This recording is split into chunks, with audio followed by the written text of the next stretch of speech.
Hello, my name is Sarah Metcalf, and I'm an environmental consultant who is hired on to provide my expert opinion as to who should be granted sovereignty of the Northwest Passage, why, and what stipulations really need to come along with the opening of this passage. So first I wanted to go over the shipping route, old versus new. So as indicated by this image on the left, you can see that the red line is showing what the current or old passage is, which is 1,000 miles longer than the blue line, which is representing the Northwest Passage route. It's really hard to deny the huge economic and time gain that the opening of this passage is going to have.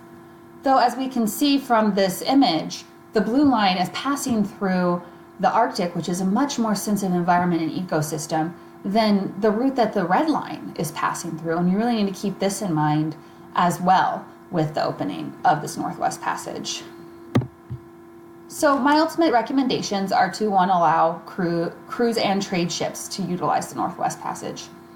We then need to grant Canada sovereignty of the passage while requiring toll fees for any ships passing through the passage as well.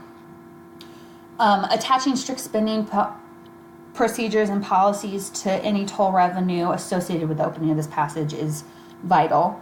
And then have Canada update or create any disaster procedures that they may be lacking in or need to relook at in order to be prepared. Now, why? Commercialization of this passage is inevitable. As you could see from the previous image, it's going to be a huge time and economic game, and governments are just not going to let this passage go. And then the Canadian environment will be the most affected by this passage. The passage is passing largely through the Canadian Arctic, and Canada is already very dedicated to protecting their Arctic environment and their Arctic people and wildlife. That the increased toll fees and toll revenue is really going to go to the right place. This increased revenue is just going to generate more care options for the Arctic land and population. The strict spending procedures will also just further ensure that the Canadian government is going to continue to protect this sensitive environment throughout all commercialization of this passage. And then we need to update any procedures that will allow for preparedness and effectiveness in the face of environmental hazards. Oil spills, trash dumps, human waste is going to increase in this area, and we need to make sure that Canada has not only the fees or the revenue, but the right protocols in order to handle these situations efficiently and effectively. So these 4 bullet points are the main focuses that Canada has for their Arctic, according to the Canadian High Commission.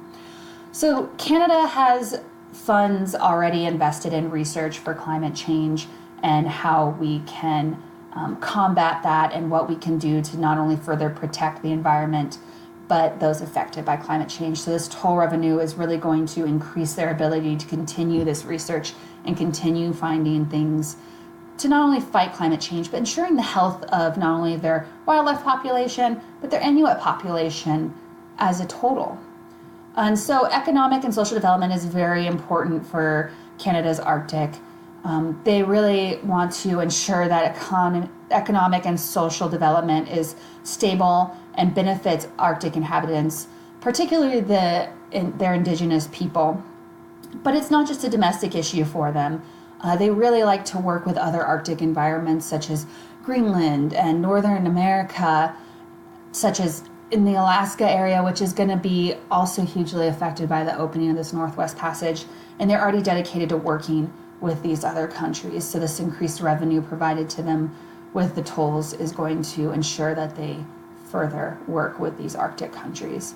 And they also really pride themselves in working with their Inuit population and not just spending money on what they think is best for them, but also really consulting with them, which I think is important as well. So as we can see from these main bullet points, Canada is really, really invested in continuing the health of their Arctic, which is why I think not only sovereignty of the passage is important to them, but also the revenue that they'll gain from this passage will be important to their further efforts in order to protect the Arctic as a whole.